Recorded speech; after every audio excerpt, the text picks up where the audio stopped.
नमस्कार, मी आशिष मगर. स्वागत आहे तुमचं एटीएम गुरु या यूट्यूब चॅनलवर. आणि सध्या महाराष्ट्रातलं वातावरण तापलंय ते एका घटनेने किंवा एका गोष्टीमुळे. ती गोष्ट म्हणजे औरंगजेबाची कबर. आता औरंगजेबाची कबर महाराष्ट्रातून काढून टाकायची किंवा त्याचं थडगं उकरून फेकायचं, जेसीबी लावून काढून टाकायची, अशी मागणी विश्व हिंदू परिषद, बजरंग दल आणि RSS करत आहे. त्याचबरोबर काही जे शिवप्रेमी आहेत किंवा ते सुद्धा, त्यांचं सुद्धा असं म्हणणं आहे की ही कबर काढून टाकली गेली पाहिजे, कारण औरंग्या हा महाराष्ट्राच्या स्वराज्यावर चालून आलेला होता. औरंग्या हा क्रूर होता आणि त्याने क्रूरतेनं इथल्या जनतेला छळलेला आहे, म्हणून त्याची निशाणी या महाराष्ट्रात नको, असं काही लोकांचं म्हणणं आहे.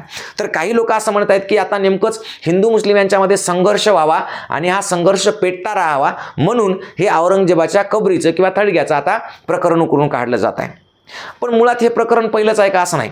याच्यापूर्वीही औरंगजेब असेल किंवा मुघल असेल यांच्याविषयी किंवा यांच्या बाबतीत वेगवेगळी आंदोलनं झाली. जसं 2022-23 ला एक आंदोलन झालं होतं, ज्याच्यामध्ये NCERTला म्हणजे शालेय अभ्यासक्रमाला अशी मागणी केली होती की म्हणजे शालेय अभ्यासक्रमातून मुघलांचा इतिहास काढून टाकावा. आणि NCERTने ते मान्य सुद्धा केलं. एप्रिल 2023 मध्ये मुघलांच्या इतिहासाचा काही भाग हा शालेय अभ्यासक्रमातून वगळण्यात आलेला होता. मग आता ह्या ज्या दोन गोष्टी आहेत, या दोन गोष्टींमध्ये नेमकं षडयंत्र काय आहे ते षडयंत्र आपल्याला पाहायचंय. आणि हे षडयंत्र तुमच्या माझ्या विचाराच्या पलीकडचं आहे, त्याच्यावर खूप बारकाईने आपल्याला अभ्यास करावा लागतो. म्हणून व्हिडिओ शेवटपर्यंत पहा आणि षडयंत्र समजून घ्या.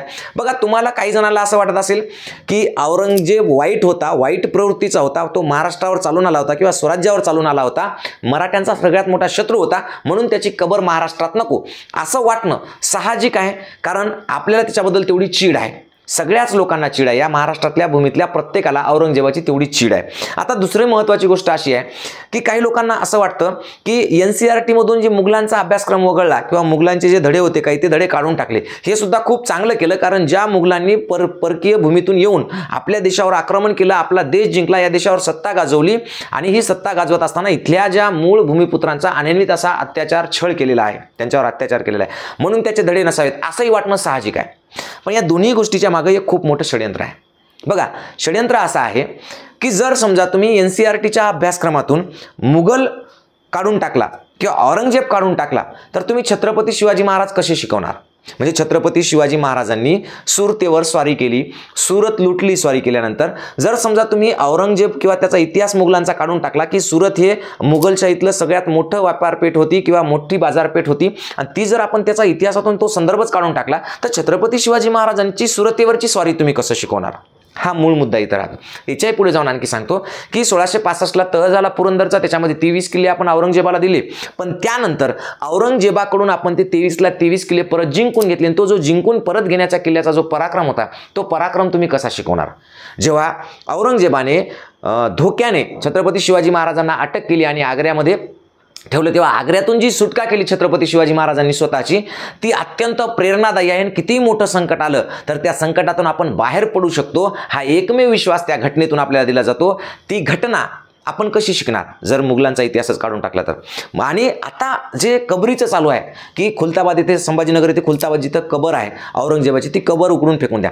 आजही वेगवेगळ्या शाळा तिथं ट्रिप घेऊन जातात किंवा वेगवेगळी लोक पर्यटनासाठी किंवा इतर गोष्टीसाठी जातात, तेव्हा तिथे चर्चा होती की इथं काय, तर औरंगजेबाची कबर आहे. औरंगजेब कोण आहे?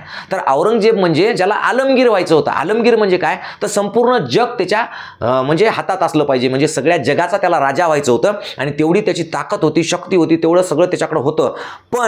पण जग जिंकणं तर सोडा, तो महाराष्ट्रात जेव्हा आला आणि मराठ्यांचं स्वराज्य जिंकायला जेव्हा लागला, तेव्हा मराठ्यांचं स्वराज्य सुद्धा त्याला जिंकता आलं नाही. या मराठ्यांनी त्याला 20 वर्ष झुलवला. एवढंच नाही तर या मराठ्यांनी 20 वर्षामध्ये त्याला याच मातीमध्ये गाडला. हा दैदिप्यमान आणि अत्यंत रोमांचकारी असा इतिहास आहे, ज्या इतिहासातून आपल्याला प्रेरणा मिळते, ज्या इतिहासातून आपल्याला स्वतःबद्दलचा स्वाभिमान जागृत होतो, आपल्याला स्वतःबद्दलचं किंवा स्वतःच्या इतिहासाबद्दलचं, आपल्या महाराष्ट्राच्या स्वराज्याबद्दलचं सगळं कर्तृत्व आपल्या डोळ्यासमोर येतो. तो जो इतिहास आहे ना, तो इतिहास या घटनेमुळे परत पुन्हा जागृत होतो. तो इतिहास जो आहे तो परत पुन्हा नव्या पिढीला कळतो.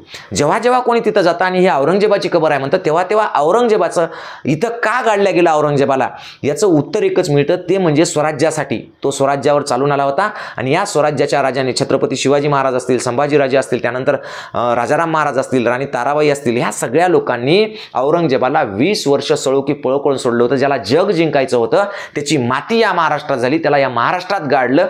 हा दैदिप्यमान जो इतिहास आहे, तो इतिहासाची ती एक खूण आहे औरंगजेबाचं थडगं म्हणजे. तो कितीही क्रूर असला, तो कितीही वाईट असला, नीच असला, आपल्याला माहित आहे सगळ्यांना की त्यांनी स्वतःच्या भावाला सुद्धा सत्तेसाठी सोडलं नव्हतं. एवढा लालची व्यक्ती तो होता. त्यांनी स्वतःच्या बापाला सुद्धा अटकेमध्ये टाकलं होतं. म्हणजे तो कुपुत्र होता, तो एक चांगला भाऊ सुद्धा नव्हता, एक चांगला शासक सुद्धा नव्हता. पण आपण त्याच्या विरोधात आपण लढलेलो आहोत आणि आपण त्याच्या विरोधात लढलो आणि त्याला याच मातीत गाडला. हा जो दैदिप्यमान इतिहास आहे मराठ्यांच्या स्वराज्याचा, हा इतिहास, या इतिहासाची ती एक खूण आहे. म्हणून ती काढून टाकायची का नाही टाकायची याचा आपण विचार केला पाहिजे. एकंदरीत काय माहिती आहे का, इतिहासातून मुघल काढून टाकायचे किंवा NCERTनं मुघलांचा इतिहास वगळून टाकायचा म्हणजे काय, तर छत्रपती शिवाजी महाराज शिकवायचं कामच पडणार नाही आपल्याला. कारण मुघलच नसतील तर छत्रपती शिवाजी महाराज कोणाच्या विरोधात लढले म्हणून दाखवणार आपण? फक्त आपल्या सोयकियाच्या, मोरेंच्या विरोधात लढले, शिर्केच्या विरोधात लढले, कोणाच्या, फक्त आपलंच दाखवायचं. म्हणजे जो त्यांच्या आयुष्यातला सगळ्यात मोठा जो लढा होता, ज्यांची हयात मोगलांच्या विरोधात लढण्यात गेली, जर त्या मोगलांचाच इतिहास काढून टाकला तर आपण छत्रपती शिवाजी महाराज शिकवणार कसे लोकांना? आणि मग हळूहळू अभ्यासक्रमातून ते जाईल. त्याच्यानंतर असे थडगे बिडगे जे काय आहेत किंवा कबरी आहेत ह्या सगळ्या निघून जातील. म्हणजे इतिहासाच्या जेवढ्या काही खुणा म्हणून आहेत, छत्रपती शिवाजी महाराजांचा आणि मराठ्यांचा जो इतिहास आहे, त्या इतिहासाच्या ज्या काही म्हणून खुणा आहेत, त्या सगळ्या खुणा जर इथून नष्ट करून टाकल्या तर मग छत्रपती शिवाजी महाराज शिल्लक कशातून राहणार? त्याचं सुद्धा प्लॅनिंग तयार आहे. प्लॅनिंग असं आहे की बघा, त्यांच्या आता आरत्या झाल्यात तयार, आहे की नाही? छत्रपती शिवाजी महाराजांच्या आतापर्यंत 2 ते 3 आरत्या तयार झाल्यात. आता त्यांची वेगवेगळ्या ठिकाणी मंदिरं सुद्धा झालीत. आणखी काही होत आहेत, त्यांना देवाचा अवतार म्हणून सुद्धा सांगण्यात आहे. म्हणजे छत्रपती शिवाजी महाराजांचा जो प्रेरणादायी इतिहास आहे, जो एका शेतकऱ्याचा पुत्र असलेला, एका सरदाराचा पुत्र असलेला, एका जहागीरदाराचा मुलगा असलेल्या, एका सर्वसाधारण कुटुंबातील व्यक्ती जर एवढं मोठं स्वराज्य निर्माण करू शकतो, मोगलासारख्या बलाढ्य राजाला याच मातीत गाडू शकतो, अशा एका राजाचं फक्त आणि फक्त आरती, मंदिर आणि पोथीपुराण करून सोडणार आहोत का आपण? याचा आपण विचार केला पाहिजे. या गोष्टीवर बारकाईने विचार केला पाहिजे. आपल्याला औरंगजेबाबद्दल कोणाला सहानुभूती नाही किंवा त्याच्याबद्दल कोणाच्याच मनात काहीच चांगलं नाही. आपल्याला माहितीच आहे की त्याची प्रवृत्ती कशी होती, त्याने इथं किती अनियमित अत्याचार केले. ते औरंगजेबाच्या उदात्तीकरणाचा जो कोणी प्रयत्न करत असेल त्याला सुद्धा त्याच्यावर तर कारवाई व्हायला पाहिजे सरळ सरळ. पण इतिहासाच्या पाऊल खुणा किंवा इतिहासाच्या खुणा अशा पद्धतीनं मिटवून टाकणं, नष्ट करणं, त्याच्यातून छत्रपती शिवाजी महाराज आणि मराठ्यांचा इतिहास संपवणं, हे सुद्धा खूप मोठं षडयंत्र आहे. ते तुमच्या आमच्या लक्षात येत नाही. आपल्याला हिड्यात काढलं जातं. लोक म्हणले मुघलांचा कशाला इतिहास शिकवायचा, कशाला? आपणच म्हणलो काढून टाका. मलाही खूप आनंद झाला होता, मुघलांचा इतिहास काढून टाका. पण नंतर विचार आला की मुघलांचा इतिहासच काढून टाकला तर शिवाजी महाराज कसे शिकणार आपण? ह्या त्याच्या कबरी असतील किंवा ह्या वेगवेगळ्या ठिकाणचे किल्ले किंवा ह्या सगळ्या गोष्टी असतील, हे जर आपण असं एक एक नष्ट करत गेलो तर शिवाजी महाराज उरतील कशामध्ये? आरतीमध्ये, पोथ्यामध्ये, मंदिरामध्ये? ते शिवाजी महाराज तुम्हाला चालणार आहेत का? एखाद्याचा कोणाचा तरी अवतार म्हणून? याचा आपण विचार केला पाहिजे. जर तुम्हाला हा व्हिडिओ जर खरंच याच्यामधलं काही तथ्य वाटत असेल तर नक्की हा व्हिडिओ प्रत्येक माणसाकडे, प्रत्येक शिवप्रेमीकडे शेअर करा आणि जास्तीत जास्त लोकांपर्यंत पोहोचवा आणि हे सगळे षडयंत्र हाणून पाडा. इतिहास उकरून त्याचा किंवा हे करून किंवा कवर फेकल्याने किंवा काही तोडल्याने काही फरक पडणार नाही. औरंगजेब मरून 400 वर्ष झालेत, त्याच्यामुळे त्याने काही फरक पडणार नाही आणि त्याला याच मातीत मराठ्यानं गाडला. हा काही इतिहास बदलणार नाही. उलट तो इतिहास लोकांना कळेल की अरे हां, इथे गाडलाय, औरंग्याला इथे गाडलंय, हे कळेल त्याच्यातून. म्हणून आगाऊच्या भानगडी करून 2 धर्मामध्ये द्वेष निर्माण करणं, तेढ निर्माण करणं, या सगळ्याला खतपाणी घालणं, अगदी सत्तेतल्या मंत्र्यांनीच त्याला खतपाणी घालणं, हे अशोभनीय आहे. या महाराष्ट्राच्या मातीला तरी हे शोभणार नाही. ज्यांना माझे विचार पडतील त्यांनी फक्त ATM गुरु या माझ्या चॅनलला सबस्क्राईब करा.